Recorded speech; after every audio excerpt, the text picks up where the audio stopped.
Градоначалникот на општина Центар Горан Герасимовски денеска одржа средба со вршителката на должност амбасадор на Соединетите Американски држави во земјава Никол Ванс.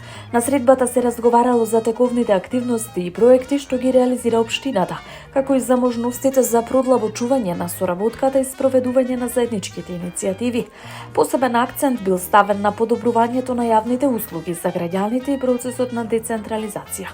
Герасимовски по средбата истакна дека поддршката од САД е значајна за локалниот развој и за унапредување на добрите практики во работењето на општината.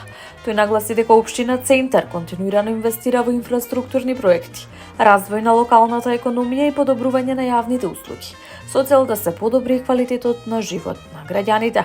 Средбата, како што информираат од општината, поминала во пријателска и конструктивна атмосфера, при што била изразена заедничка подготвеност за понатамошно заекнување на соработката меѓу општина Центар и амбасадата на Соединетите Американски држави во земјава.